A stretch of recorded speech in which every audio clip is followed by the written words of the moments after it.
el tema de las armas, el contrabando de armas, de drogas, etcétera, etcétera. José María Amarilla es el experto del quien les comentaba, experto en inteligencia, en seguridad, periodista también, tiene más de 20 años de periodismo encima, fue colaborador de esta agencia británica Reuters, que tuvo mucho predicamento, por lo menos en la época en que él la manejaba desde acá, y hasta ahora sigue siendo internacional, una agencia muy importante, muy influyente, Reuters, al igual que otras, por supuesto.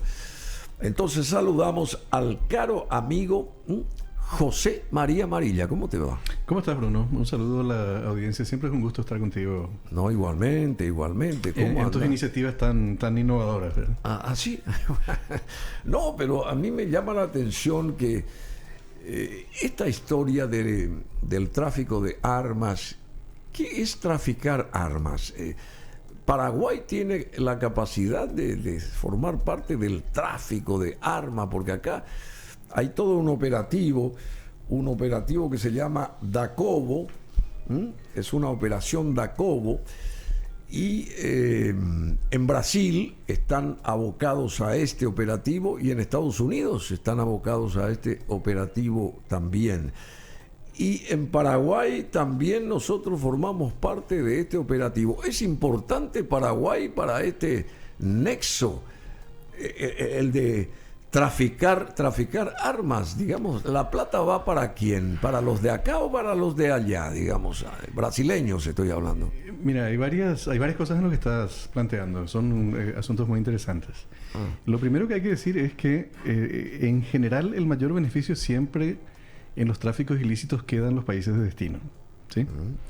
En este caso el consumidor final o los consumidores finales de las armas detectadas en este operativo son las organizaciones criminales que fueron engendradas en Brasil, que siguen operando en Brasil, que tienen sus redes de acopio, distribución, venta al menudeo, lavado, etcétera, etcétera, en Brasil también, además de Paraguay, y que son, digamos, unos engendros criminales nacidos en nuestro país vecino, ¿verdad? Brasil. En Brasil, claro, el subcontinente de Brasil. Ahí nacieron primeramente el Comando Vermelho, y luego el primer Comando Capital, que es PCC. El PCC, nacido en las cárceles de São Paulo en la década de 1990 como una organización de presidiarios que buscaba frenar los abusos de parte del Estado, ¿sí? Ah, sí. Frenar los abusos de parte del Estado. En las cárceles. O sea, bueno, las y ahora están infiltrados ellos en países vecinos, porque acá todas nuestras cárceles están... Sí, efectivamente. Ellos tienen, o sea, el PCC en particular, se estima, la estimación más consensuada actualmente, indica que tendría unos 50.000 miembros. Dios mío. Distribuidos en varios países de Sudamérica. ¿Y cuánta plata se mueve o mueven ellos? Es difícil estimar eso porque tienen muchos nichos de negocios. O sea, ellos se dedican al tráfico internacional de cocaína, al tráfico internacional de marihuana. El PCC es la organización, por ejemplo, que permite que marihuana paraguaya que transitó 150 kilómetros dentro de nuestro territorio pueda ser vendida a 5.000 kilómetros de nuestra frontera, por ejemplo, en Recife. Lo cual también es un dato significativo por el hecho de que refleja que no solamente nuestro Estado y nuestras autoridades públicas están implicadas en el tema de la cobertura política, militar, policial, aduanera, etcétera, del tráfico internacional, sino también del lado brasileño. O sea, ese es un discurso que hay que asumirlo, hay que tomarlo como algo válido y necesario para nosotros, porque no te olvides que Brasil es el estado más poderoso de toda América Latina, y en Sudamérica tiene frontera con todos los países, excepto con dos. Ecuador y Chile. Ecuador y Chile. Tiene 230 millones de habitantes, más o menos. Exacto. Tiene las fuerzas armadas más poderosas del continente, excluyendo la de Estados Unidos. Y tienen cuerpos policiales y de protección de alta calificación en toda la triple frontera. Tenemos, por ejemplo, el quinto cuerpo de ejército brasileño está en la zona de la triple frontera. Tenemos 9 capitanías navales, 3 brigadas aéreas con capacidad de derribo y con ley de derribo. Tenemos... ¿Y nosotros qué tenemos? Y nosotros tenemos 29.000 policías y 10.000 militares, entre 10.000 y 12.000 militares, dependiendo de la época del año. Sí. Esa es toda nuestra fuerza. Entonces, ¿Y ellos saben que nosotros tenemos eso nomás? Es un dato público. O sea, con esos datos es irreal esperar que Paraguay tenga todas las respuestas para este tipo de tráfico, ¿verdad? Y ya sé, pero ahí hago una consulta que seguramente no pasará de ser nada inteligente, pero si están tan armados hasta con los dientes, por los dientes, que no sé cómo se dice, armados hasta los dientes los brasileños, ¿por qué esa armadura gigantesca no impide tanto tráfico y el movimiento que existe acá de ladrones, de asesinatos, de esto, de lo otro en el lado paraguayo? Porque se supone que si hay una valla gigante. Del lado brasileño también hay. Sí. Entonces, para eso está esa gente, ¿verdad? Claro, Brasil tiene alrededor de 200.000 ejecutores de la ley en la zona. ¿Ellos no nos pueden proteger también a nosotros? Y por lo visto que no. Porque tampoco pueden protegerse de ellos mismos. No te olvides de los paros armados que le hizo el PCC en el 2012, 2014 entre São Paulo y Río de Janeiro. Y en el 2018 en la zona del nordeste, en zonas altamente turísticas como Recife, por ejemplo, ¿verdad? Para frenar el traslado de sus efectivos desde ciertas cárceles hacia otras de mayor vigilancia. Y se salieron con la suya, ¿verdad?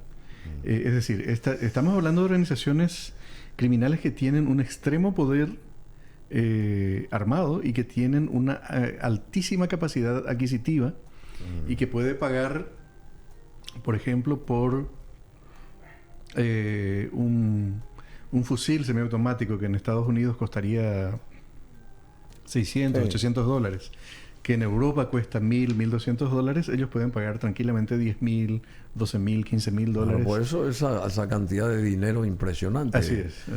Que juntan, ¿verdad? Bueno, este operativo Dacobo justamente señala que incautaron 1.823 armas de fuego por valor de $5.200.000. O sea, 1.823 armas que valdrían o valen $5.200.000. En el marco de la operación Dacobo, informó la Senat también que en ese mismo marco incautaron 611 armas largas y 1.212 armas cortas, que son las pistolas, totalizando, bueno, ya dije, 1.823 armas de fuego por un valor de más de $5 millones. Y durante los procedimientos también se incautaron $87.100 en efectivo, cheques en dólares por valor de $96,000, relojes por valor de más de $250,000, lapiceras por valor de $50,000. Y esta gente vive, ¿cómo vive esta gente? En el Alto Paraná, en el departamento, entre los capturados, por ejemplo, hay militares, porque eso también es increíble. Los militares están metidos hasta los tuétanos. Aquellos que quieren, dice, ¿cómo que se llama? Terminar ya su ciclo y pasar a retiro, pero ahí comienza el negocio de los que pasan a retiro, entre paréntesis. Bueno, y en Asunción fueron detenidos el coronel Bienvenido Fretes, el general Arturo González, Mercedes Ocampos, Eliane Marengo, Manuel Antonio Gómez, Paulo Fines Ventura, Ricardo Morra, la capitana Josefina Cuevas, Cintia Turro. Ambas militares. En Ciudad del Este fueron capturados Arnaldo Cubas, Ángel Flecha, Aldo Cantero y Julio Cubas también, y todas las personas, a excepción de Freites González y Fines Ventura, cuentan con pedido de extradición por parte de la justicia brasileña. Y ahora leemos como gran información que está involucrado el primo del expresidente también. Sí, aparentemente, ¿no? Siempre tenemos que hablar en términos supuestos porque, digamos, ¿sí? opera la presunción de inocencia. ¿Ah, sí? Por supuesto, hasta que sean condenados por estos... todos son supuestos. Y todos son supuestos hasta ahora. Pero esto no es nuevo tampoco, Bruno. Recuerdo que en tiempos de más informes y demás... Sí, te acordás, habremos 30 hecho, años. Habremos hecho... 30 años, ¿te acuerdas? Algunas investigaciones, sí, totalmente. Hiciste muchas investigaciones. Sí, algunas investigaciones revelaban, de hecho, rememoraban, de hecho, que el negocio del tráfico de drogas ilícitas en el Paraguay era un negocio privativo de los generales. Recordarás ese tipo de información. Sí, bueno, esto no es nada nuevo realmente. Pero ahora parece que está mucho más expuesto. Sí, estamos más enterados, digamos. Más enterados. Y aparecen datos que están, en algunos casos, forzados por países aliados. En este caso, la iniciativa aparentemente es una iniciativa brasileña, que hay que aplaudir porque empezó en Brasil,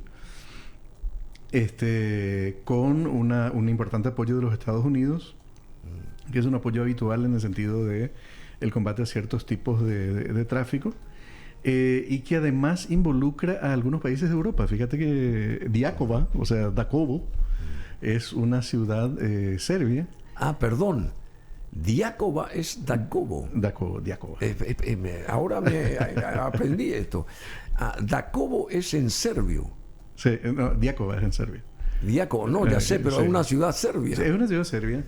¿Y además, ¿por qué llaman acá, bautizaron como Dakovo o Diákovo este operativo? Y es el nombre de la ciudad, solo que he pronunciado castellanizado. No, ya sé. Pero porque esa ciudad tiene algo que ver con... Claro, es la fábrica de la mayor parte de las armas, la sede de la fábrica de la mayor parte de las armas que fueron incautadas en Brasil. Qué bueno. Diákovo es. Diákovo. Sí, Diákova. Diákova. Diákova. Bueno, es una ciudad serbia. Sí. Y tiene que ver con todo este operativo también. Sí, claro, porque fíjate que la guerra de los Balcanes significó el nacimiento, muchísimas muertes, violaciones de los derechos humanos, del derecho internacional humanitario, etcétera. Se separaron territorios ahí. En la década de 1990. Se crearon nuevos países. Y se crearon algunos estados que no están oficialmente, o que oficialmente no forman parte de la comunidad internacional de naciones, de Naciones Unidas. Por ejemplo, Montenegro, por ejemplo, Kosovo. No forman parte de Naciones Unidas, pero son nosotros estados decimos como Kosovo. Tales. Kosovo es. Kosovo. Acento en la O. Claro, es Kosovo. ¿Y cómo vos sabes también eso? Vos sabés que hablamos algunos idiomas, ¿sí? Por lo menos en términos utilitarios. ¿verdad? Bueno, porque estuviste ahí en, ¿cómo que se llama? En Reuters. Entonces tuviste que... muy bien, muy bien. Bueno, acá dice Operación Diákovo. Diákovo. Me pasa acá, Emanuel, exclusivo Operación Diákovo, los detenidos y sus funciones dentro de la asociación criminal. Arturo Javier González Ocampo, este es el comandante de la Fuerza Aérea que estaba viviendo en un palacio, por lo menos ahí, a través de las imágenes, proveía de contactos políticos y favores a la organización.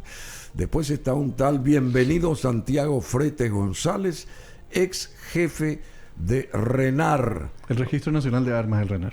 Dimabel, claro. Sí. Él mismo se encargaba de las armas importadas por la empresa. ¿Qué tal, Pascual? Después Cintia María Turró. Sí, teniente primero de Justicia Militar. Braga, ex asesora jurídica de Dimabel, la misma se encargaba de recepcionar y responder los documentos requeridos por la justicia. Qué bien, está todo aceitado. Josefina Cuevas Galeano, ex jefa de importaciones de la Dimabel. María Mercedes Ocampo Centurión, secretaria y vendedora de armas, y Eliane Magalí Marengo Subeldía, vendedora de armas. Sí. ¿Qué nivel? Los Marengo Subeldía eran propietarios o son propietarios de una marca, de una casa de armas conocida que cerró hace unos años, Safari Sport. Y el hermano de ella ya estuvo en algún momento capturado por un caso de tráfico de armas también. El hermano de Magalí, el hermano mayor. El hermano de Magalí Marengo. Así es. Bueno. ¿Y qué, a partir de ahora, qué va a pasar con esta gente y hasta dónde se avanzó, digamos? ¿Y hay otros personajes siendo buscados o implicados o supuestamente implicados? Tengo entendido que hay 20 personas buscadas en Paraguay respecto a este tema. Hasta ahora 14 fueron capturados. Hasta ahora 14 fueron capturados. Los dos principales están fugitivos. Esta señora, ¿cómo se llama? La que fue modelo, exmodelo. Julieta Nardi. Julieta Nardi y su cónyuge, el argentino, que comienza Diego Diricio. Con D. Sí, Diego Diricio. Bueno. Diego Diricio, que también es una persona conocida. Ahí están. Qué linda ella, realmente linda, hermosa. ¿Ella es paraguaya o es argentina? Es argentina, según lo que tengo entendido. Es argentina. Es argentina, Juliet, pero acá vivió toda la vida. Así es, sí, lleva muchos años. Y él también, él es un migrante de hace muchos años en Paraguay. Julieta Nardi dice que es señalada como pieza clave del tráfico de armas. ¿Cuál era su papel? Bueno, y la Policía Federal de Brasil tiene en la mira a la exmodelo Julieta Nardi como una de las piezas principales del esquema investigado por tráfico de armas. Se presume que la mujer tenía un rol gerencial en la organización delictiva. ¿Y esta gente dónde está? Aparentemente alguien les sopló que iba a haber un operativo y se fugaron. Lo cual también es una cuestión significativa. Claro, por supuesto. Todo está filtrado. Es una cuestión preocupante. Dice que ayer se allanó esta casa, que es la casa de ellos. La casa de la Pero no estaban ahí, por supuesto. Y bueno... entonces... y a partir de ahora, ¿qué pasa? ¿Qué pasa? ¿Qué va a pasar? Tengo entendido que hay una serie de pedidos de extradición respecto a la gente que fue capturada en Paraguay. Algunos de ellos, por ejemplo, Diego Diricio, tiene un pedido de extradición hacia Brasil. Entiendo que hay pedidos de extradición también hacia Estados Unidos. No sé exactamente para quiénes. Y seguramente esto va a seguir. Va a seguir siendo una causa... que veremos cómo se resuelve finalmente en los tribunales paraguayos, que tampoco son muy propensos a la transparencia, ¿verdad? Entonces, sí. Bueno, acá dice el experto en defensa nacional, el doctor Horacio Galeano Perrone, que vaticina más barridas de militares dentro de esta operación Diácobo. En términos generales, el modus operandi de esta empresa, mediante sus conexiones con Dimabel, claro, tenían las conexiones directas ahí con Dimabel, tenía facilidades esta empresa para importar armas procedentes de Croacia, Eslovenia y República Checa. Las mismas recibían rápidas autorizaciones para la importación y posterior venta. Seguidamente, los lotes de armamentos eran adquiridos por intermediarios con conexiones directas con facciones criminales en todo el Brasil. Para justificar las supuestas transacciones, se simulaban pequeñas ventas de 2 a 3 armas a personas que no tenían capacidad financiera, muchos de ellos empleados o empleadas, jornaleros, jornaleras o estudiantes. En algunos casos, estas personas recibían pequeñas sumas de dinero por acceder para formar parte de esta maniobra, y en otros casos eran utilizadas sus identidades sin consentimiento alguno. Previo al envío al Brasil, se procedía al borrado de los números de serie de las armas para evitar el rastreo y trazabilidad. Y desde el año 2012, dicha empresa ya llegó a importar 25.000 armas que supuestamente fueron vendidas en nuestro país. Sin embargo, iban a parar a los polos de violencia del crimen organizado en Brasil y en toda la frontera. ¿Y cómo se hacían los pagos? También es otra consulta. De manera que los pagos no sean rastreados, la estructura criminal hacía uso de doleiros que operaban interconectadamente entre Paraguay y Estados Unidos. Los mismos pulverizaban grandes sumas de dinero en pequeñas transacciones menores a $5.000 en diferentes cuentas que finalmente volvían a agruparse para realizar los pagos desde el país del norte de Estados Unidos. Y ahora mismo están trasladando a detenidos desde la sede de la Senat hasta el Palacio de Justicia. ¿No hay imágenes ahí? Hay imágenes. Entonces ahí está, ahora mismo son trasladados, detenidos desde la sede de la Senat hasta el Palacio de Justicia. ¿Qué va a pasar con esta gente? ¿Va a ser condenada esta gente o liberada? ¿Cómo es el asunto? No, yo creo que van a ser condenados porque las pruebas aparentemente son bastante significativas y en algunos casos van a ser extraditados seguramente. Probablemente los de mayor... ¿Extraditado a Brasil? A Brasil y a Estados Unidos. Sí. Ese no es el general, sí, por la gordura. ¿No es el general ese? No. Para mí que sí. No es. ¿No es? Entiendo que ese es el doleiro. El doleiro. El cambista. ¿Cómo funciona esto? ¿Cómo hacen su trabajo los doleiros? A ver, explícanos. Funciona como generalmente ligados con casas de cambio también, que hay que decirlo. Sí, pero ¿cómo? Yo quiero saber eso, yo no sé. Y tomás los $50.000 que tenés en el cajón de tu mesita de luz y empezás a ofrecer cambios de manera informal hasta que el volumen de tu operación es tal que tenés la necesidad de vincularte o con casas formales locales o internacionales a través de giros de dinero que no superen determinados montos. Generalmente los montos están topeados en alrededor de $10.000. ¿Sí? Vos que viajas mucho sabés que en los aviones generalmente te piden el dato de si estás trayendo más de $10.000 para declarar ese dinero y su origen, ¿verdad? Bueno, esta gente lo que hace es precaver ese tipo de restricciones girando a través de pequeñas cuentas. En este caso, aparentemente estaban operando con un tope de $5.000 por envío. Entonces, eso le dijimos, sí. En 20 envíos tenés $100.000 de giro totalizado, ¿verdad? Diversas cuentas, probablemente no tuyas, ni directamente de la persona que va a recibir, sino a través de cuentas dispersas. Y ahí entran los nombres de esta gente que es arreada. Así mismo. Y fíjate que ese valor que estabas mencionando, $5.200.000, es a valor local de las armas. ¿Y puede ser mayor? 3 veces más en el lugar de destino. Bueno. O sea, ahí no hay $5 millones, hay $15 millones, probablemente, ¿verdad? Por la cantidad de armas que había, por los precios finales en los lugares de destino. Quiero puntualizar algunas cositas para no... Sí, por favor. Para no entrar en la parafernalia en general, ¿verdad? Porque una de las cosas que esto demuestra es que el crimen organizado rara vez prospera sin complicidad de agentes importantes del Estado, ¿verdad? Lo que estamos viendo acá es la complicidad de nada menos que gente que estaba encargada de los controles del tránsito de mercancías relacionadas con el mundo de las armas de fuego. O sea, la DIMABEL. La DIMABEL llegó y creo que sigue vigente, llegó a restringir hasta la importación de juguetes con formas de armas de fuego. Sí, me acuerdo. Por ejemplo.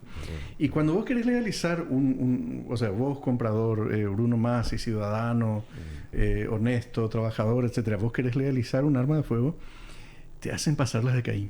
O sea, te piden hasta el ADN de la abuela que falleció hace 40 años. ¿Sí?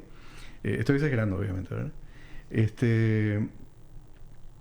Entonces, lo que uno se da cuenta con este tipo de cosas es que toda esa exigencia, toda esa ordalía que te hacen pasar para mantenerte... Ordalía.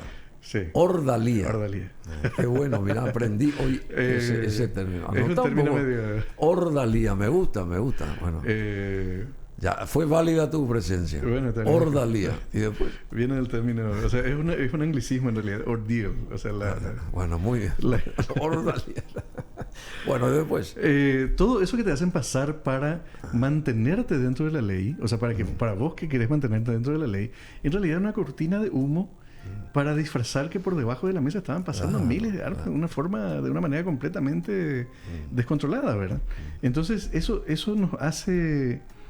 lo que provoca, la consecuencia de eso es una duda legítima y una duda grave respecto a la validez de nuestras instituciones. Y estas son nuestras autoridades, así claro, funciona ese es el tema. esquema. Ese es el tema. Entonces, y aparte de eso, fíjate que esto tampoco es una iniciativa de, no sé, pongámosle el caso de la teniente primero de justicia militar. No es que un día se despierta de su cama y dice, bueno, hoy voy a dejar pasar 1.500 fusiles. No funciona así. O sea, esto necesariamente implica una cadena de responsabilidad donde hay autoridades y donde hay probablemente vínculos que de hecho ya están surgiendo algunos de ellos, vínculos de protección política, vínculos de protección de los sistemas jurisdiccionales, es decir, fiscales, jueces, etcétera. Mucha gente que está haciendo la vista gorda. ¿Cómo vos empezás a desarmar esto? Si es imposible, entonces. No creo que sea imposible, porque no todos están metidos. O sea, ni todos los militares, ni todos los funcionarios, ni todos los fiscales, ni todos los jueces. ¿Cómo das un paso preponderante en la lucha supuesta de tratar de combatir el crimen organizado? En este caso es un paso saludable. Brasil comienza en su territorio y dice, hey, acá está fulano y mengano están enviando esto que me afecta a mí. Porque Brasil como Estado tiene habitualmente un discurso que es geopolítico, es decir, se presenta como la víctima de un Estado, de un país llamado Paraguay, que le llena de drogas y armas. ¿Sí? Supuestamente. O sea, como si fuera que los funcionarios... O sea, los brasileños en general piensan que Paraguay es el malo de la película. Es el corrosivo de la historia. El malo de la película. El malo de la película. Cuando en realidad también del lado brasileño, evidentemente, con toda esta potencia de fuego y de control que ellos tienen...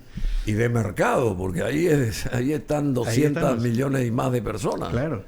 Y además un problema de seguridad interna también para ellos. Porque ¿qué ocurre cuando, por ejemplo, no hay marihuana paraguaya para vender en los morros de Río de Janeiro? Se disparan todos los otros indicadores de delincuencia. O sea, no es que el microtraficante que no tiene marihuana paraguaya para vender hoy se va a trabajar a un bar de mozo. No. Se dedica al robo domiciliario, al asalto en las playas, al robo de vehículos. Pues ya se acostumbró a ganar, a mover esa plata. Pero por supuesto, o sea, el criminal que no tiene un proceso de resocialización completo nunca deja de ser criminal. Al contrario, tiende a agravar su situación. Quiere decir que nunca se va a poder revertir esto. No sé, pero tenemos que...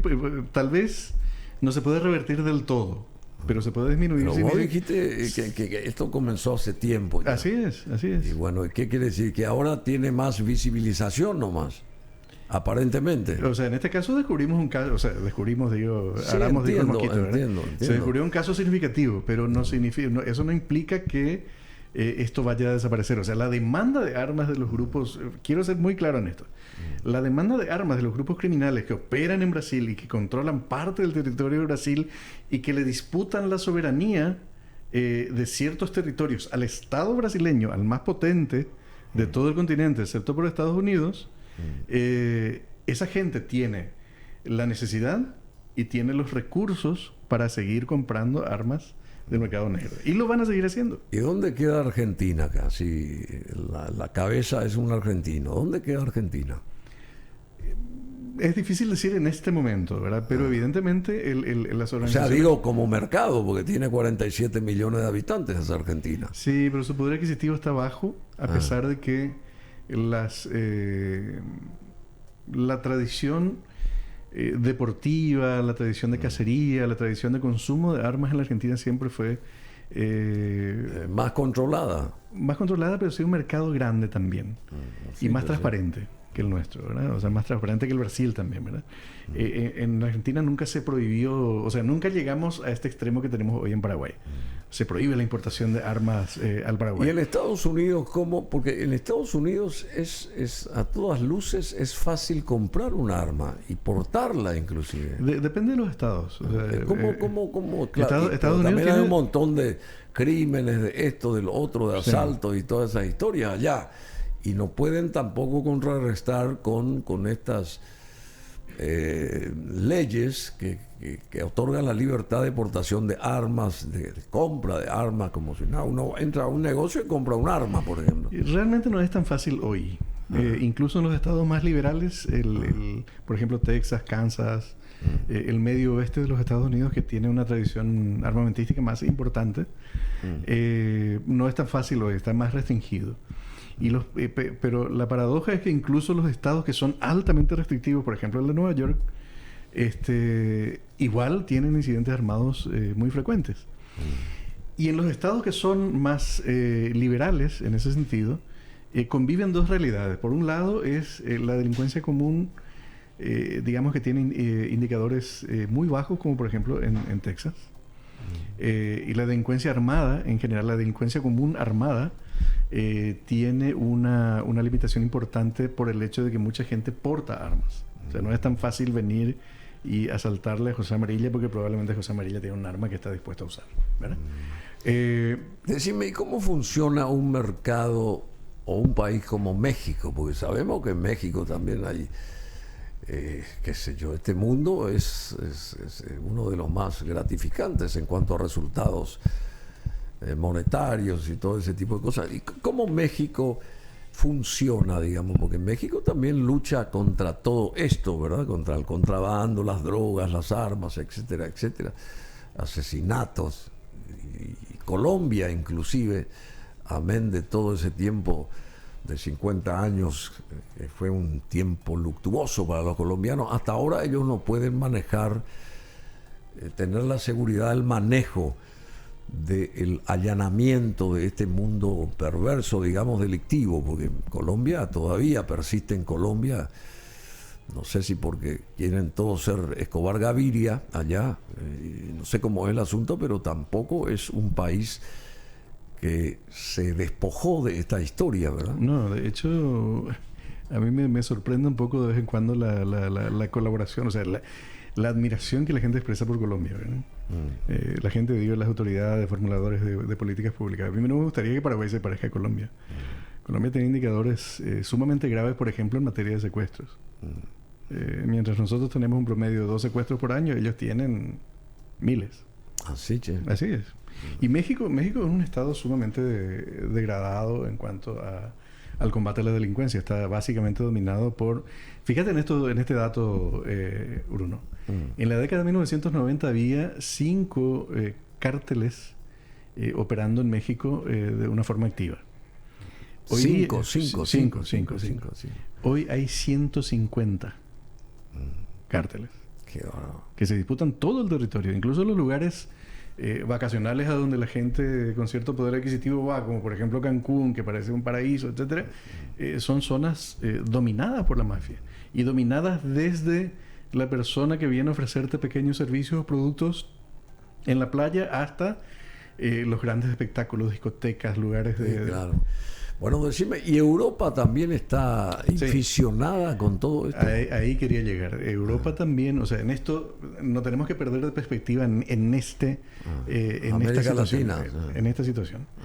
No nos culpemos todos nosotros. O sea, esto no es un tema de Paraguay, qué corrupto que es. Sí tenemos casos de corrupción, sí hay que combatirlos, pero fíjate, de los 54 allanamientos previstos para este operativo Dacobo, 20 son de Paraguay, 1 es de Estados Unidos y el 60% restante es de Brasil. Así, sí. O sea, claramente la mayor, o sea, la cabeza del dragón está en Brasil.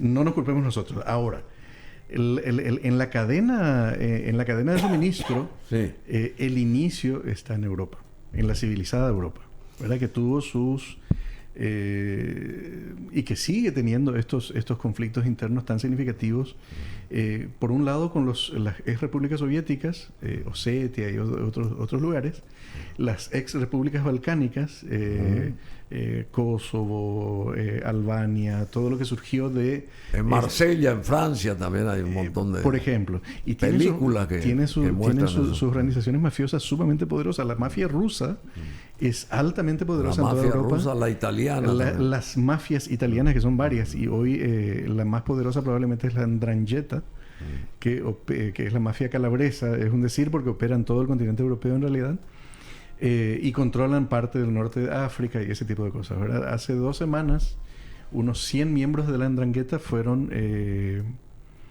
condenados en Italia a cargos graves de prisión. Muchos casos de prisión que pueden ser considerados de por vida, ¿verdad?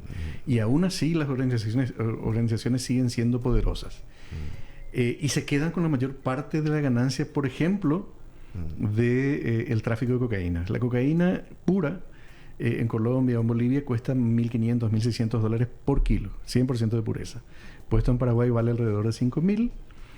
Puesto en Estados Unidos vale $40.000 y puesto en Europa, dependiendo de la época del año, puede valer 80.000 euros el kilo. El kilo. Sí, y luego eso o sea, cada kilo se convierte más o menos en 1.800 kilos para la venta final al público, y cada línea, cada gramo, vale 100 euros. O sea... ¡Qué bárbaro! ¿Y vos para estudiar todo esto probaste esas y uno ya tenemos nuestros años con la lengüita probaste? ¿Cómo es la hay que probar de todo. Hablamos de lo que no sabemos. Hay que probar de todo. Decime una cosa, y países como Cuba, ellos son herméticos en este aspecto. O sea, Cuba es hermética, ahí no entra el contrabando de armas, de drogas y... No, hubo casos incluso de militares cubanos condenados por facilitar territorio, pistas, cobertura a el tráfico de cocaína desde Colombia. ¿Ah, sí? Desde Colombia, desde Panamá, etcétera. Sí, hubo casos. Bueno, fue detenida por el caso Diácobo farreando con el titular de la Senat. Se trata de Eliane Marengo, una de las 13 personas detenidas por el caso de el presunto tráfico de armas. Aparece en sus redes sociales, ahí vemos, muy cercana a nada más y nada menos que el ministro de la Senat, Jalil Rashid. No puede ser. La misma sería abogada y empresaria, cuyas presuntas firmas serían proveedoras de municiones, según la Dirección Nacional de Contrataciones Públicas. Pero esto es Eliane Marengo, reitero, una de las 13 personas detenidas por el caso del presunto tráfico de armas. Este fue el momento ahí de la diversión. Aparece en sus redes sociales muy cercanamente y nada más y nada menos que al ministro de la Senat, Jalil Rashid. La misma sería abogada, empresaria, Eliane Marengo, cuyas presuntas firmas serían proveedoras de municiones, según la Dirección Nacional de Contrataciones Públicas. O sea que acá no se salva a nadie. Entonces es toda una infusión, una red, ¿cómo se piensa mejorar esto? Acá nos conocemos todos, todos. O sea, que haya una foto en redes sociales con el ministro de la Senat, no sé. Sí, bueno, pero eso no tiene por qué... Y en principio no demuestra nada, ¿verdad? Ahora, claro, por supuesto. Si esto se investiga y tiene algunos otros vínculos, bueno, habrá que ver. Pero en principio a mí no me asusta eso. O sea, y esto del primo de Mario Abdo Benítez, del supuesto bien vinculado supuestamente, ¿verdad? No entiendo el carácter del vínculo hasta ahora porque no estoy en la investigación, ¿verdad? No sé qué vinculación podría tener. No, yo me baso en la información. Claro, pero ¿qué vinculación primo tiene? de Mario Abdo, entre los buscados por supuesto tráfico de armas. Y aparece acá el nombre: César Adolfo Benítez Papalardo. Bueno, genial. En el marco de la operación del operativo Diácobo, y bueno, no sé. ¿Y cómo se...? Hay un vídeo explicativo de la Senat sobre la organización, dura 4 minutos. ¿Vamos a tener tiempo de eso o no? Podemos poner ese material con audio, por supuesto, ¿verdad? Así que adelante, si tienen ustedes ahí a ojo ese material, Operación Diácobo. Acá, a ver, ¿de qué se trata? ¿De qué se trata?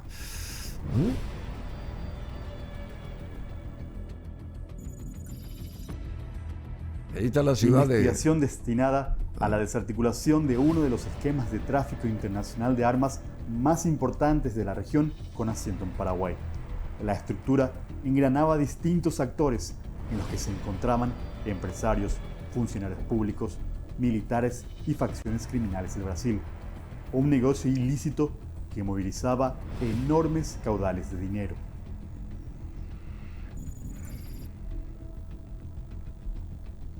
La empresa IAS o International Auto Supply, con ubicación en Asunción, se inició como una compañía encargada de la importación de autos, hasta que aproximadamente en el 2012 mutó a una importadora de armamentos por la gran rentabilidad que representaba el rubro.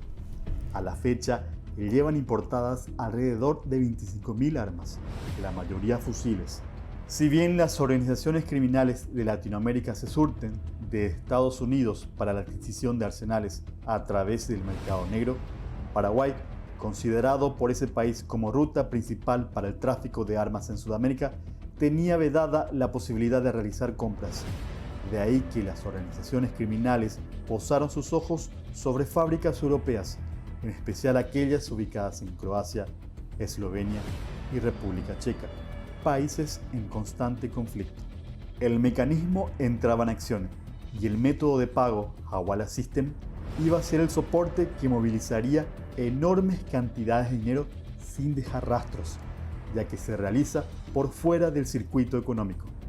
Una transacción milenaria basada en la confianza plena entre intermediarios que desintegran grandes sumas de dinero en cantidades más pequeñas y la depositan en varias cuentas hasta llegar al receptor final.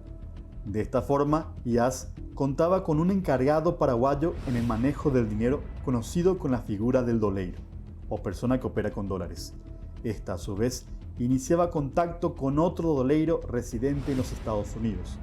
El de Paraguay realizaba el envío de dinero a través de la pulverización de una gran suma por medio de pequeños depósitos puestos en varias cuentas y con un máximo de $5.000. Finalmente, la persona con ubicación en Kansas era la que se encargaba de realizar el pago a las fábricas de armamentos en Europa. Implicancia de funcionarios de Dimabel y la provisión de armas a facciones criminales del Brasil. El proceso iniciaba desde que la empresa realizaba el pedido a la fábrica. Para ello, Dimabel otorgaba la autorización.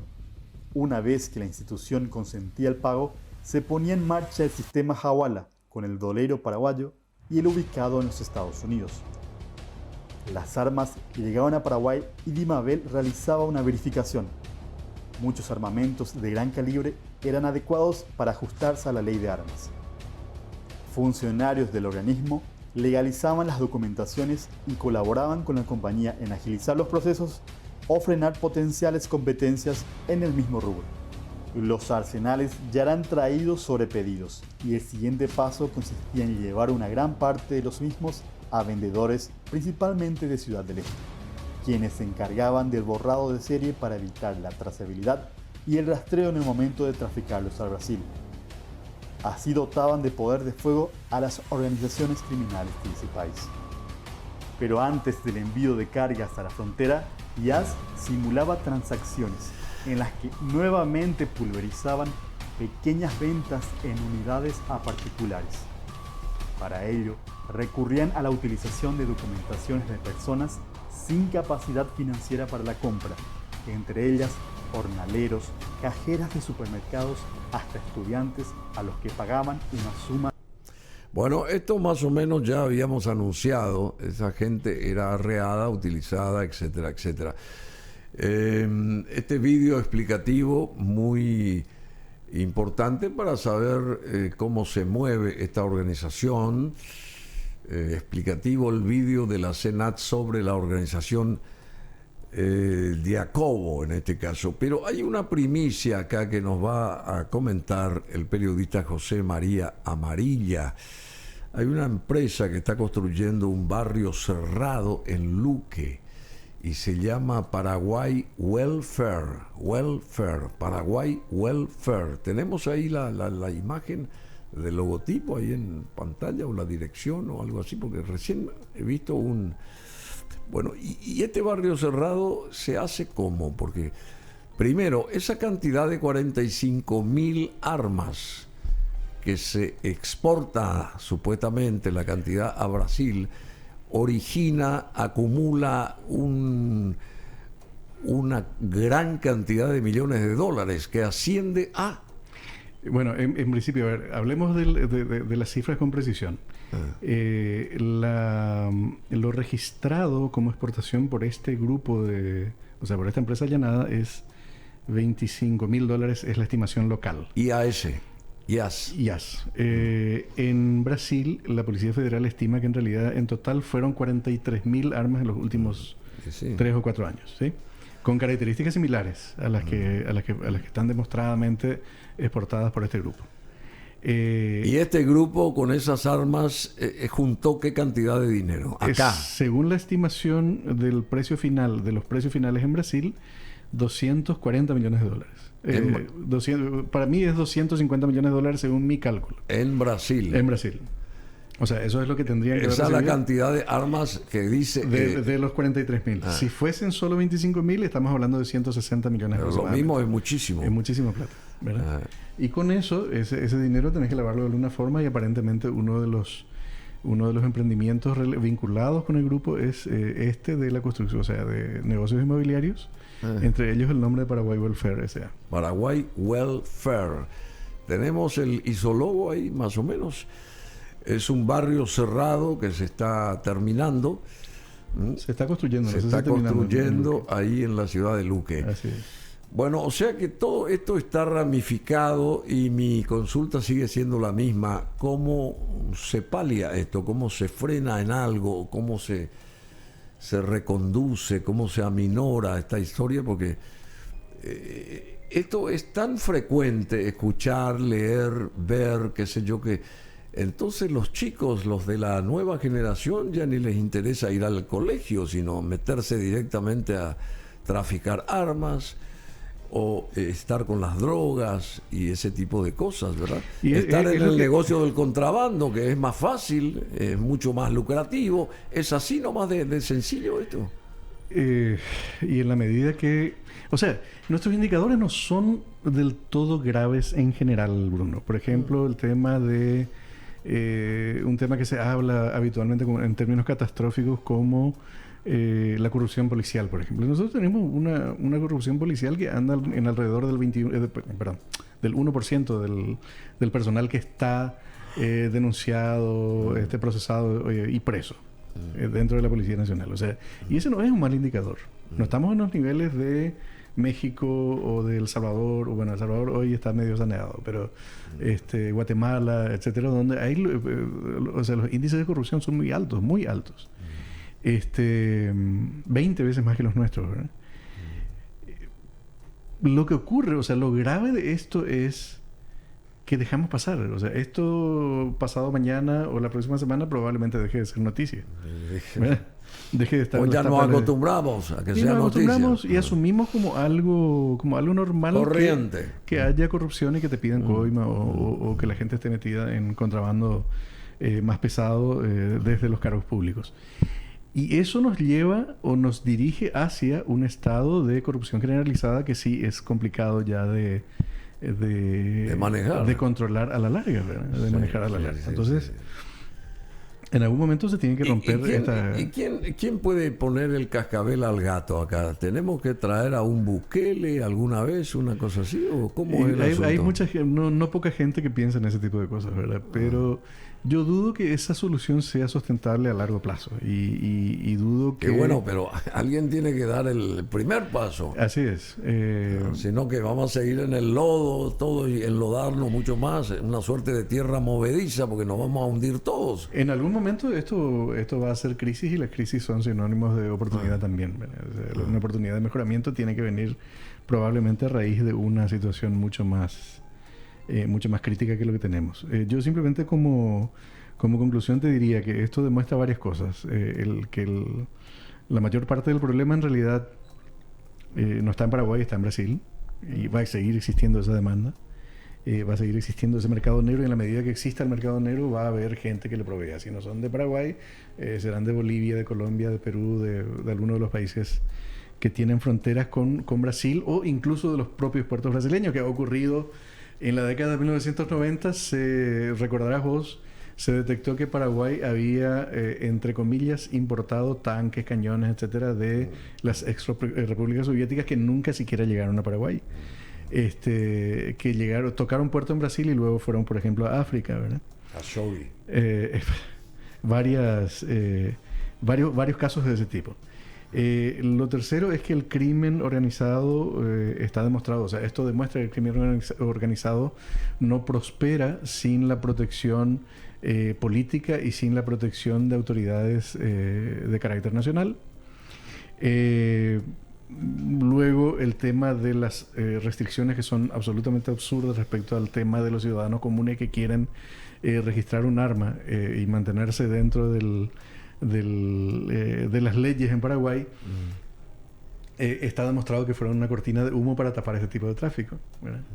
Y por último, el tema de la prohibición absoluta de importación de armas que dictó el presidente en las últimas semanas, lo único que va a hacer es disparar y hacer más atractivo el mercado negro. O sea, los traficantes de verdad se frotan las manos cuando hay prohibiciones absolutas, porque eso dispara sus beneficios, los quintuplica respecto a lo que eso fue la ley seca ya hace... Totalmente. Entonces, en el siglo pasado, a comienzos del siglo XX. Bueno, muchísimas gracias, José María Amarilla, por todos los informes, los datos, ese know-how que tenés, evidentemente. Y no sé qué te puedo decir. ¿Cómo te despido? ¿Con un feliz Navidad? ¿Cómo te despido yo? Yo creo que antes de la Navidad es probable que hablemos de vuelta. Me parece que sí. Dejamos ahí. Bueno, muchísimas gracias. José María Amarilla, periodista, investigador, con nosotros, analista, por supuesto, de seguridad.